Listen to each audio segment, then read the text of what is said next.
तो MP board के class 10th के सभी विद्यार्थियों, देखिए लगातार मैं आपकी तैयारी करा रहा हूं। आज मैं आपको एक ऐसा क्वेश्चन पेपर बताऊंगा ना, जिसमें से आप समझ सकते हैं आपका 75 नंबर में से 50 से 60 नंबर का पूरा इसी में से आने वाला है। ठीक है, इससे पहले मैंने और भी प्रश्न पत्र आपको सोल्व कराए हैं। ये सेट ए, ठीक है, ये सेट सी, देख सकते हैं सेट डी, ई और एफ। बस इतने आप 5 से 6 प्रश्न पत्र याद कर लोगे ना, तो पूरे 75 के 75 नंबर आ जाएंगे। चलिए शुरू करते हैं इसको बढ़िया से। आप मैं सारी चीज़ों को समझाऊंगा, कॉन्सेप्ट भी क्लियर करूंगा, आप तो धैर्य से शांति से देखते रहिएगा। देख सकते हैं आपका विषय कोड है 401, ठीक है, एमपी बोर्ड का। और यहाँ पर ये सेट नंबर बी, इससे पहले मैंने सेट ए करा दिया है। चलिए, आत्मकथ्य कवि के कवि है। आत्मकथ्य जो कवि है ना, आत्मकथ्य जो कविता है वो उसके कवि कौन है? तो जयशंकर प्रसाद ने ये रची थी। करुण रस का स्थायी भाव, देखिए करुण रस का जो स्थायी भाव है वो है शोक। शोक किसका है? करुण रस का स्थायी भाव। और ये श्रृंगार है ना, ये क्या है? श्रृंगार है। और श्रृंगार का जो होता है ना वो होता है रति। क्या होता है इसका स्थायी भाव? रति। रौद्र जो होता है ना उसका होता है क्रोध। रौद्र का क्या आ जाएगा स्थायी भाव? क्रोध। वत्सल जो है ना वो है आपका वात्सल्य रस का, ये आपका स्थायी भाव है। और ये है आपका वात्सल्य रस। ठीक है, अगला क्वेश्चन है, हिंदी के नाटक सम्राट किसे माना जाता है? हिंदी में जो नाटक सम्राट है वो किसको माना जाता है? तो जयशंकर प्रसाद जो है वो नाटक के सम्राट माने जाते हैं। वाच्य कितने प्रकार के होते हैं? वाच्य, वाच्य जो होते हैं 3 प्रकार के होते हैं। ठीक है, कितने प्रकार के होते हैं? वाच्य 3 प्रकार के होते हैं। तो पहला जो है ना वो यहां से अपन लिख देते हैं थोड़ा सा, कृतवाच्य। पहला होता है आपका कृतवाच्य।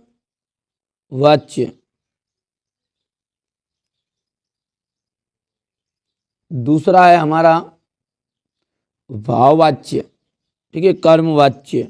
और तीसरा जाएगा भाववाच्य, कर्म वाच्य। तीसरा जाएगा भाव वाच्य। हो गया चीजें। तो ये आपका हो जाएगा कर्तवाच्य, कर्मवाच्य और भाववाच्य। चलिए, गंतोक का जो अर्थ होता है, गंतोक मीन्स होता है पहाड़, है ना। चलिए इसके बाद में आगे बढ़ते हैं। तो यहाँ पर अपन देखते हैं अगला है हमारा कि भोलानाथ अपने पिताजी के साथ कौन सा खेल खेलते थे? भोलानाथ अपने पिताजी के साथ कुश्ती लड़ते थे। कुश्ती क्या करते थे? कुश्ती। और भोलानाथ के पिताजी उनसे कुश्ती में कभी कभी हार भी जाते थे। देखिए, गोपियाँ योग को डेस का संदेश मानती है, कड़वी ककड़ी के समान। यहाँ पर लिख देते अपन कड़वी ककड़ी के समान, कड़वी ककड़ी के समान। प्रबंध काव्य के भेद होते हैं। तो प्रबंध काव्य के 3 भेद होते हैं, 3 भेद होते हैं। प्रेमचंद्र डेस के सम्राट माने जाते हैं। तो प्रेमचंद्र उपन्यास के सम्राट माने जाते हैं, उपन्यास सम्राट माने जाते हैं। आमरण में समास है। आमरण में कौन सा समास है? तो अव्ययी भाव समास। ठीक है, अव्ययी भाव समास है। हो गया इतना। इसके बाद में अपन देखते हैं अगला है हमारा क्रिया का सीधा संबंध कर्ता से होता है। ऐसी कौन सी क्रिया? तो आकर्मक क्रिया। तो यहां पर मैं लिख देता हूं आकर्मक। आकर्मक क्रिया का सीधा संबंध कर्ता से होता है। कटाओ भारत का स्विट्जरलैंड माना जाता है। ठीक है,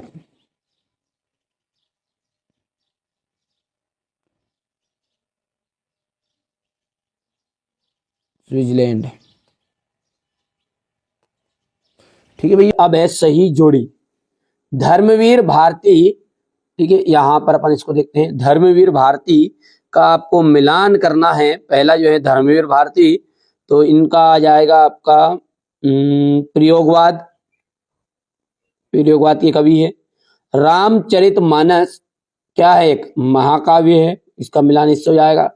राम वृक्ष बेनीपुरी, राम वृक्ष बेनीपुरी तो राम वृक्ष बेनीपुरी का जाएगा मुजफ्फरपुर, इनका जन्म स्थान।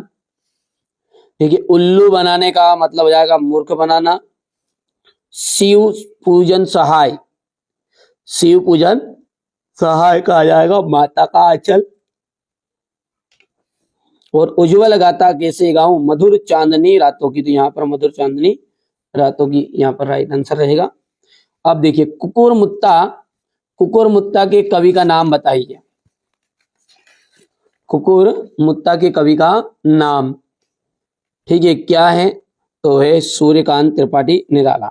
ठीक है, सूर्यकांत त्रिपाठी निराला, यहाँ पर आप लिख देंगे सूर्यकांत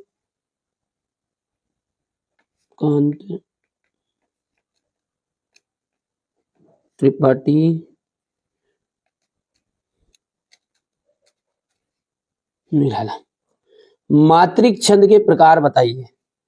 तो मात्रिक छंद के जो प्रकार हैं वो होते हैं 3 प्रकार के, सममात्रिक, विषम मात्रिक और अर्ध सममात्रिक। सब, विषम और एक अर्ध सम। हिंदी की सबसे लोकप्रिय विधा कौन सी है, तो कहानी इसका राइट आंसर रहने वाला है। कहानी जिन शब्दों से करने या होने का बोध होता है, जिन शब्दों से करने या होने का बोध होता है वे शब्द क्या कहलाते हैं, वे शब्द कहलाते हैं क्रिया। क्या जाएगा आंसर इसका, क्रिया।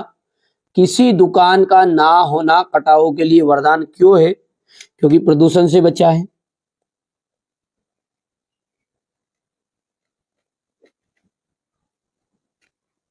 बचा है। कड़वी ककड़ी सा क्या लगता है, योग का संदेश।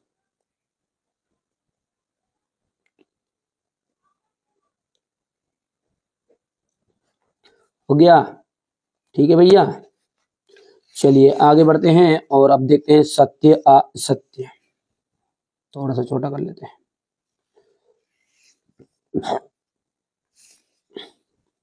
गोपियां ने उद्धव के संदेश को स्वीकार कर लिया था, नहीं किया था, तो ये बात हो गई आपकी असत्य। शब्द गुण के 4 प्रकार होते हैं। शब्द गुण के 4 प्रकार होते हैं क्या, तो शब्द गुण जो होते हैं ना 3 प्रकार के होते हैं, तो ये भी आपका असत्य रहेगा। और शब्द गुण के 3 प्रकार होंगे, वो 3 प्रकार कौन कौन से हैं, एक तो हो गया माधुर्य, ठीक है, पहला हो गया माधुर्य, दूसरा आ जाएगा प्रसाद, और तीसरा आ जाएगा आपका ओज। तो इसलिए 4 प्रकार के नहीं है, 3 प्रकार के। मृदंग एक तरह का वाद्य यंत्र है, तो बिल्कुल सत्य बात है ये। मृदंग क्या है, एक तरह का वाद्य यंत्र है। राम पढ़ता है प्रश्नवाचक है क्या, नहीं, ये बात होगी आपकी असत्य। ठीक है, ये है आपका सरल वाक्य। राम जो है पढ़ता है, ये क्या है आपका एक सरल वाक्य है, प्रश्नवाचक नहीं है। मैया ने हल्दी पीसकर भोलानाथ के घावों पर थोपी थी, तो बिल्कुल सत्य बात है, तो ये भी हो गया आपका सत्य। सोरठा एक विषम मात्रिक छंद है, तो ये असत्य है। ठीक है, सोरठा एक विषम मात्रिक छंद है क्या, ठीक है, तो ये बात असत्य है आपकी, क्योंकि जो सोरठा है वो आपका अर्ध सममात्रिक छंद है।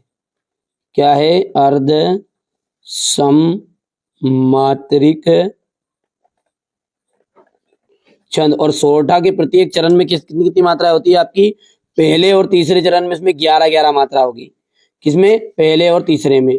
फिर इसके बाद में दूसरे और चौथे में कितनी कितनी मात्रा होगी, 13-13 मात्राएं होती है। दोहा में इसका विपरीत रहेगा, नहीं तो दोहा का अलग चीज है, दोहा का उल्टा छंद सोरठा ही है। ठीक है, चलिए आगे बढ़ते हैं। अब देखिए क्वेश्चन नंबर जो 6 है, इसमें आपका दिया गया प्रगतिवाद काव्य की विशेषताएं बतानी है आपको, और रीतिकाल के प्रमुख 2 कवियों के नाम और उनकी एक रचनाएं। तो देखिए मैं सॉल्यूशन उसको समझाता भी चलता हूं आपको, ताकि ये आपको याद भी रहेगा। यहां पर देखते हैं अपन इसका सॉल्यूशन। देखिए प्रगतिवाद काव्य की प्रमुख विशेषताएं, तो इसमें है नवीन उपमानों का प्रयोग, प्रेम भावना का खुला चित्रण, कोई से भी दो कर लेना है। बुद्धिवाद की प्रधानता, निराशावाद की प्रधानता और रूढ़ियों के प्रति विद्रोह। तो ये 5 आपके सामने विशेषताएं हो गई, बस कितनी करनी है? 2। ठीक है, आगे बढ़ते हैं। रीतिकाल के प्रमुख कवियों के नाम, 2 कवियों के नाम और उनकी रचनाएं। देखो ये कवि हो गए, केशवदास है, केशवदास का जाएगा कविप्रिया रसिका। उनकी रचनाएं क्या है? यहाँ पे देखिए गुड़िया ने जो लिखा है ना, उसमें यहाँ पर गड़बड़ करते, रचना नहीं लिखना बेटा, रचनाएं एक से ज्यादा होती है, तो वहां पे क्या लिखना पड़ता है अपने को? रचनाएं। तो इसको पढ़ लोगे आप बढ़िया से। आगे बढ़ते हैं। नागार्जुन जो है, ध्यान देना, नागार्जुन के बारे में ये आपसे ये आता नहीं एग्जाम में, एग्जाम में आपसे पूछा गया है कि रचनाएं, युगधारा, प्यासी पथराई आंखें, सतरंगे पंखों वाली। ठीक है, अच्छा अब इसको याद कैसे करोगे रचना को? तो इसकी ट्रिक है छोटी मोटी, कि प्यासी पथराई आंखें वाली है नी, सतरंगे पंखों वाली, ये तो बता तेरा नाम है क्या, इसको ऐसे याद रख लो। क्या बोलोगे? नागार्जुन जो है ना, वो गांव की महिला घूम रही थी, तो उसको कह रहा है कि प्यासी पतराई आंखें, सतरंगे पंखों वाली, ये तो बता तेरा नाम है क्या। तो 2 रचना याद हो गई, प्यासी पतराई आंखें, सतरंगे पंखों वाली। ठीक है, और कुछ भी याद कर लो जो जो अच्छा लगे, ऐसा नहीं है ना। ठीक है, प्रेत का बयान, जो भी याद लगे। चलिए अब अपन देखते हैं काव्यगत विशेषताएं। काव्यगत विशेषताएं की बात करें अपन, तो भाव पक्ष में क्या करेंगे? नागार्जुन जीवन के, धरती के, जनता के तथा श्रम के गीत गाने वाले कवि रहे। इन्होंने अपनी कविता में शोषितों एवं शोषक के प्रति तो विद्रोह, शोषितों एवं शोषक के प्रति विद्रोह का स्वर व्यक्त किया है। इसके शाही ही प्रेम, सौंदर्य, राष्ट्रीयता, सामाजिक गतिविधियों पर करारे प्रहार किए हैं। ठीक है, इतना कर लोगे। आगे बढ़ते हैं कला पक्षी की तरफ। तो कला पक्षी क्या है? इनकी बोली सामान्य बोलचाल की खड़ी बोली है। काव्य विषय इनके प्रतीकों के माध्यम से स्पष्ट उभर कर आते हैं। इन्होंने दोनों ही प्रकार के छंद वाद्य एवं छंद युक्त रचनाएं की, साहित्य में स्थान हो गया। आगे बढ़ते हैं तो सूरदास जी का कवि परिचय है, यहां पर आप देख लीजिएगा, क्योंकि नागार्जुन और सूरदास जी। ठीक है, तो ये सूरदास जी का बहुत ही सिंपल है, ये हो गया इतना। चलिए अब रचनाएं तो हर बच्चे को जानते हैं, बहुत ज्यादा ये हर साल पूछते हैं, और इस साल भी यही आएगा सूरदास का लगभग। तो देखो रचनाओं में क्या करोगे? पहले तो सुर सागर है, सुर सारावली, साहित्य लहरी। काव्यगत विशेषता है। भाव पक्ष, सूरदास जी श्री कृष्ण के अनन्य भक्त थे। सूरदास जी कैसे थे? श्री कृष्ण के अनन्य भक्त थे। इनके काव्य में भावों का सागर लहराता था। इनके काव्य में क्या है? भावों का सागर लहराता है। सूरदास जी को वात्सल्य रस का सम्राट कहा जाता है। ठीक है, और इन्होंने श्रृंगार रस के संयोग और वियोग दोनों रूपों का वर्णन किया। अब साहित्य में कला पक्ष देख लीजिए। ब्रजभाषा का इन्होंने प्रयोग किया, गेयपद शैली का प्रयोग किया, उपमा, रूपक, उत्प्रेक्षा, अनुप्रास आदि अलंकारों का प्रयोग किया। 3 शब्द याद रखना। देखो ब्रजभाषा का प्रयोग किया, किसका? पहले तो ब्रजभाषा का। दूसरा आपको रखना है गेयपद शैली का प्रयोग किया, और उपमा, रूपक, उत्प्रेक्षा, अनुप्रास, इनका अलंकारों का प्रयोग किया। तो पढ़ लो, यही तो ही से तीनों चीजें साहित्य में स्थान आप कर लोगे। बेटा ये चीजें हिंदी में क्या याद कर सकता है बच्चा, केवल उसको नोट से चाहिए मेन चीजें। चलिए अब यहां से इसी तरीके से क्वेश्चन है अपना, ये क्वेश्चन नंबर 8। ठीक है, कर पाओगे? ये क्वेश्चन नंबर 8 के अथवा वाला है। परशुराम के क्रोध करने पर लक्ष्मण ने धनुष टूट जाने के लिए कौन कौन से तर्क दिए? ये भी आप आराम से कर पाओगे, क्योंकि देखिए क्वेश्चन ये यही पे यही चल रहे हैं ना। ये 8वां हो गया, 9वां हो गया, 10वां, ये देख सकते हैं। ठीक है ना। तो ये आपका अगला देखते हैं यहाँ पर इसी तरीके से। ये आपका हो जाएगा, स्क्रीनशॉट ले लो बढ़िया से। बाकी आगे बढ़ते हैं मनु। ये हो गया इतना, ये हो गया। क्वेश्चन नंबर जो 10 है, पाठ्य मुक्तक और गेय मुक्तक में अंतर। ठीक है, पाठ्य मुक्तक पढ़े जाते हैं तो गेय मुक्तक गाए जाते हैं। इनमें ले, तुक, छंद आदि का ध्यान नहीं रखा जाता, इनमें ध्यान रखा जाता है। इनमें एक ही भाव की गहनता होती है, इनमें संगीत। देखो बेटा बहुत ही सिंपल मैंने एक लिखे हैं, 4 है, 2-3 करने केवल 2 नंबर का पेपर में आता है बस। पुनरुक्ति, प्रकाश, अलंकार, तो ये रही इसकी परिभाषा, स्क्रीनशॉट ले लो। हो गया। स्थायी भाव और संचारी भाव में अंतर, हो गया भैया।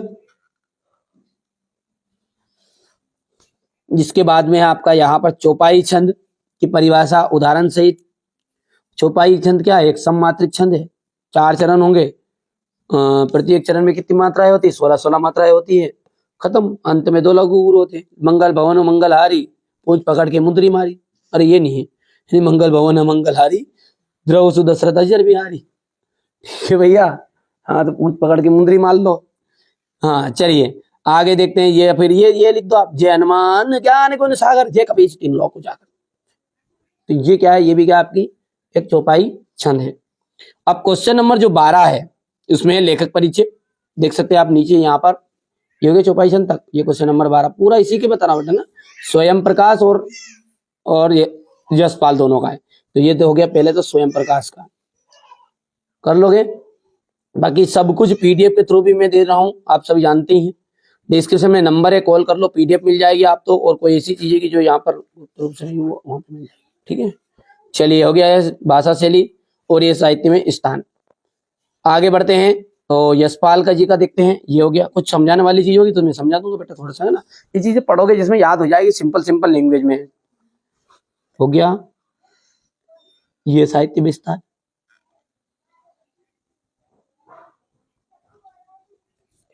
क्वेश्चन नंबर 13 हो गया, सेनाई की दुनिया में डुमराव को क्यों याद किया जाता है? भगत की व्यक्तिगत और उनकी वेशभूषा को अपने शब्द चित्रों में वर्णन कीजिए। हो गया। क्वेश्चन नंबर 14 का अथवा ये हो गया है, नेताजी सुभाष चंद्र बोस को की मूर्ति देखकर लेखक को कौन सी कमी खटकी? तो नेताजी सुभाष चंद्र बोस की मूर्ति देखकर लेखक के मन में कमी खटकी कि यहाँ उनकी आंखों पर संगमरमर का चश्मा नहीं था, सामान्यता से चौड़े चश्मे का फ्रेम, ये यहाँ पे चौड़े हैं, जोड़े लिख दिया है, गुड़िया लिखते रहिए, चौड़े आ जाएगा, ये चौड़े। ठीक है, आगे बढ़ते हैं। क्वेश्चन नंबर 15 की हम बात करें तो क्वेश्चन नंबर 15 में रेखा चित्र और संशय स्मरण में अंतर। सिंपल है, देखो संशय स्मरण जो होता है ना छोटा होता है, रेखा चित्र बड़ा होता है। यहाँ किसी महान व्यक्ति का होता है तो यहाँ सामान्य व्यक्ति का भी हो सकता है।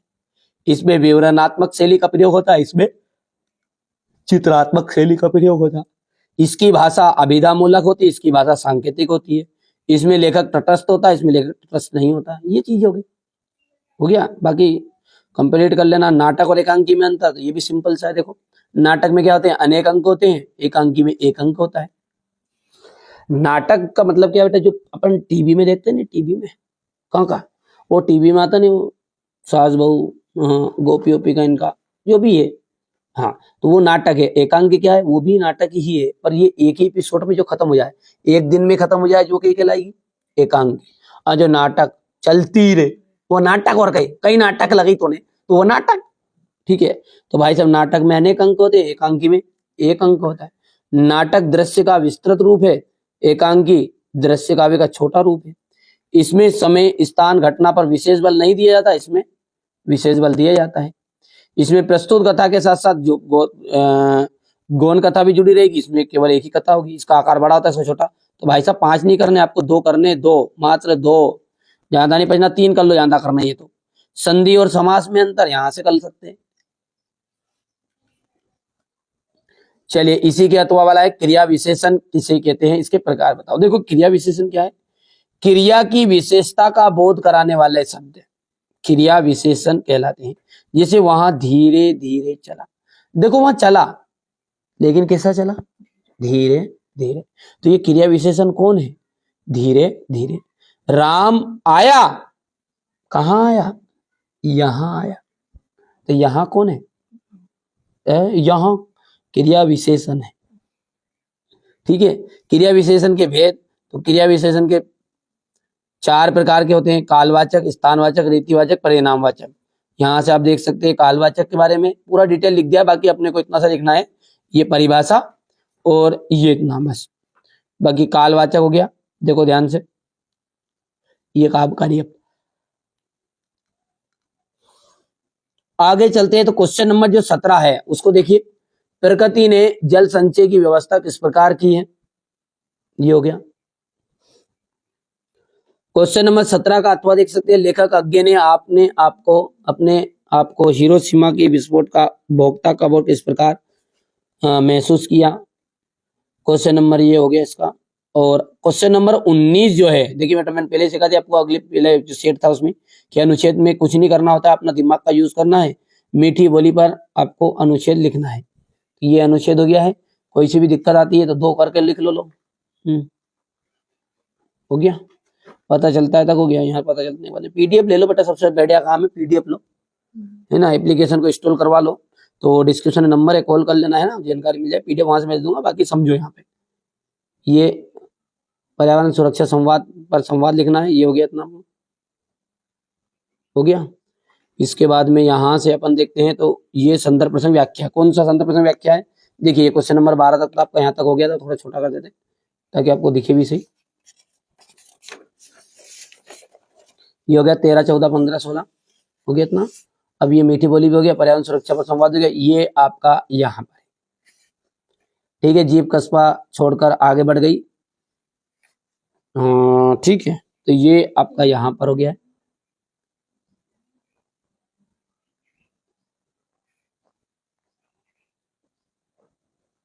संदर्भ प्रसंग हो गया, ये व्याख्या होगी, ठीक है भैया। अथवा है तो ये बाल गोविंद भगत वाला हो जाएगा ये, जी यहाँ से यहाँ तक का, ठीक है भैया। आगे बढ़ते हैं, क्वेश्चन नंबर 20 की ओर बढ़ते हैं। तो क्वेश्चन नंबर 20 क्या है, नाथ शंभु धनु भंज निहारा होयं कोई एक दास तुम्हारा। देखो ध्यान से, तो अर्थ समझा तभी चलता हूं मैं, ताकि उसमें कोई दिक्कत नहीं आएगी। नाथ शंभु धनु भंज निहारा होयं को एक दास तुम्हारा। हे नाथ, जिसने भी शिव का धनुष तोड़ा है वो कोई आपका एक दास ही होगा। आयसु कहाँ कीन मोही, मोही है यहाँ पे, यहाँ पे क्या लिखा है, मोही, ठीक है, मिसप्रिंट है।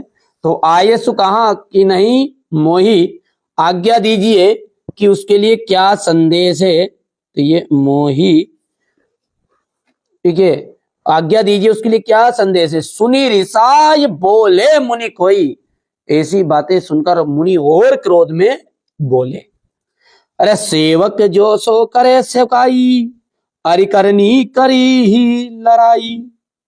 सेवक तो वो होता है जो सेवा करता है, इसने तो क्या किया है, मेरे से युद्ध करने का काम किया है। समझ में आ रहा है। सुनऊ राम जही शिव धनु तोरा, सहस्त्र बाहु सम रिपु मोरा। सुनो राम, जिसने भी शिव का धनुष तोड़ा है वो क्या है, सहस्त्र बाहु की तरह मेरा क्या बन गया है, दुश्मन बन गया है। इतनी लाइन का समझ में आया, मोरा तक कुछ नहीं बेटा, ज्यादा डिटेल में नहीं जा रहा हूं, अर्थ समझा रहा हूं ताकि आपको समझ में जल्दी जल्दी आ जाए। देखिए, नाथ शंभु धनु भंज निहारा, अरे हो यूं कहूं एक दास तुम्हारा। हे भगवान, जिसने भी शिव का धनुष तोड़ा है वो कोई आपका एक दास होगा। आज्ञा दीजिए उसके लिए, क्या आदेश है। ऐसी बातें सुनकर मुनि किस में बोले, क्रोध में बोले, अरे सेवक तो वह होता है जो सेवा का काम करता है, इसने तो क्या किया है, मुझसे युद्ध करने का काम। सुनो राम, जिसने भी शिव धनुष तोड़ा है वो सहस्त्र भाव की तरह मेरा दुश्मन है, ठीक है। सुनी मुनि वचन लखन मुस्काने, बोले पर सुधरई सब जाने, ठीक है, सॉरी, हाँ सुनऊ, ये रह गया नहीं, हाँ सुनी सो बिलकहूं बियही समाजा, नाता मार जाई सब राजा, ये लाइन रह गई थी। तो सुनो, जितने भी यहाँ समाज के राजा महाराजा गण बैठे हैं वो सब सुन लो, उसको जिसने भी शिव का धनुष तोड़ा उसको मेरे सामने कर दो, नहीं तो सभी राजागण मारे जाएंगे। ये सुनी मुनि वचन लखन मुस्काने, बोले परसु धरई सन्माने, ये माने हैं, यहाँ पे गलत बेटा मिसप्रिंट है, ठीक है, माने हैं, ये आपको बुक में ही है। तो सुनी मुनि वचन लखन मुस्कुराए और बोले, है ना, ठीक है, परसे की तरह उसका अपमान करते हुए बोलते हैं।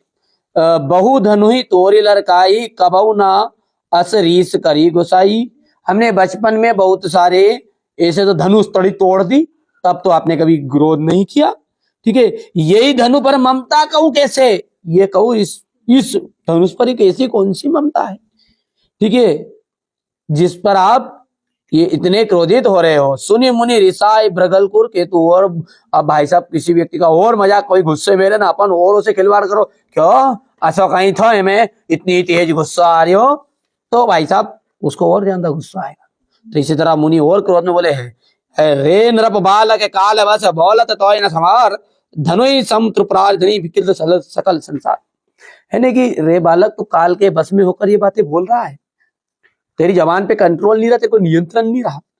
ठीक है, ये सारा समाज जानता है कि ये जो धनुष है ये कोई साधारण धनुष नहीं था, ये भगवान शंकर का धनुष था। तो ये भाई साहब ये हो गया, कर पाओगे ये, इसके बारे में डिटेल यहाँ पे है।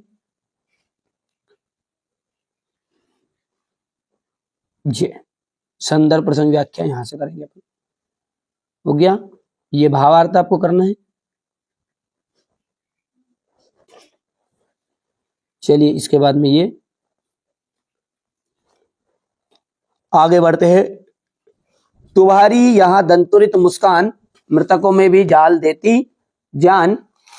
तुम्हारी यहां दंतुरित मुस्कान मृतक में भी डाल देती जान। क्या कह रहा है यहाँ पे कि जो कवि है वो कहता है कि नन्हे बच्चे होते हैं ना, उनको देख के कह रहा है कवि कि तुम्हारे जो नए दांत निकल रहे हैं, नए दांत मतलब नए बच्चे के जो दांत मुस्कान रहे, ठीक है, तो वो तुम्हारी यह दंतुरित मुस्कान मृतक में भी डाल देती है जान। ठीक है, धूली धूसर तुम्हारे ये गात छोड़कर तालाब मेरी झोपड़ी में खिल रहे जल जात। ठीक है, तो भाई साहब तुम्हारे ये जो नए दांत है, ठीक है, ये ऐसा लगता है कि, ठीक है, धूल धम्मा मतलब अपन बोलते ना, ये बोल रहा है कि नए दांत निकलने वाले बच्चे मुस्कुराहट में अनोखे प्रभाव वाले होते हैं। तो कवि कह रहे हैं कि यहाँ जो मुस्कान है तुम्हारी मुर्दों में भी जान डालने वाली है। ठीक है, इसको ऐसा लगता है, इसको देखकर ऐसा लगता है कि जैसे इस बच्चे का धूल से लिपटा शरीर ऐसा लगता है जैसे कोई कमल जो है वो तालाब को छोड़कर मेरे आंगन में खिल गया हो। परस पाकर तुम्हारा ही प्राण, ठीक है, छोड़कर तालाब मेरी झोपड़ी में खिल रहे जलजात। परस पाकर तुम्हारा ही प्राण पिघल गए जल बन गया कठिन पाषाण। यानी कि तुम्हारा स्पर्श पाकर न जाने कितने कठोर पत्थर जो है वो क्या बन गए, निर्मल पानी की तरह, मतलब जैसे बर्फ पिघले नहीं उसकी तरह पिघल गए हैं। छू गया तुमसे झरने लग पड़े सेसिला के फूल। जैसे ही तुमने मेरे को छुआ तो ऐसा लगा जैसे जो एक ग्रामीण क्षेत्र में होता है खाकरा, खाकरा नाम का पेड़ होता है, उसमें फूल जो होते लाल लाल जो दिवाली के लगभग निकलते हैं, ऐसे होली के लगभग, ठीक है, हाँ होली के लगभग निकलते हैं तो कलर बनता है, तो वो फूल जो है लाल रंग के होते हैं, तो वो ऐसा लगता है जैसे वो सेपिला के फूल झड़ रहे, बास था कि बबूल। ठीक है भैया, तो ये सिंपल है, वैसे मैं एक वीडियो में सेपरेट बताऊं, बट जल्दी जल्दी इसलिए कर रहा हूँ क्योंकि वीडियो लंबा बनेगा। अभी तो अपना सेट भी चल रहा है, ECDEF भी आएगा। ठीक है, ये यहाँ पर आप ध्यान से देख सकते हैं, इतना हो गया था। ये तुम्हारे दंतुरित मुस्कान, इनको एक सेपरेट वीडियो में बता दूंगा, है ना। हो गया, चलिए, हाँ ठीक है, वो तो जिनको जल्दबाजी स्क्रीनशॉट ले। यहां से देखिए आप बढ़िया से, ये इतना हो गया क्वेश्चन नंबर 21। क्वेश्चन नंबर 21 ये हो गया, ये क्वेश्चन नंबर 21 है आपका। यहाँ पर ये देख सकते हैं, वाराणसी का इतिहास कितने वर्ष पुराना है, तो वाराणसी का इतिहास सैकड़ों वर्ष पुराना है। ये लिखा है यहाँ पर, कहीं ना कहीं लिख दिया होगा, नहीं ये सैकड़ों वर्ष पुराना है। ये स्क्रीनशॉट ले लिया है। चलिए इसके बाद में क्वेश्चन नंबर 22 और ये 23 हो गया। चलिए तो 22 वाला जो है वो आपका यहाँ पर है, लाउड स्पीकर की एप्लीकेशन है। बाकी इसके बाद में ये हो गया, और ये उत्तरीन वाला हो गया है। और यहाँ पर देखिए वो तो निबंध तो वही करने जो मैंने आपको पहले बता दिए। एक तो मैच वाला करना है, आंखों देखा हाल मतलब क्रिकेट का कोई सा भी, और ये कंप्यूटर वाला करना है। तीसरे में आपको करना है कि पर्यावरण प्रदूषण, चौथा करना आपको चौथा करना है विज्ञान वो का चमत्कार वाला, विज्ञान के बढ़ते चरण, और अंत में करना है छात्र विद्यार्थी का जीवन में अनुशासन। बस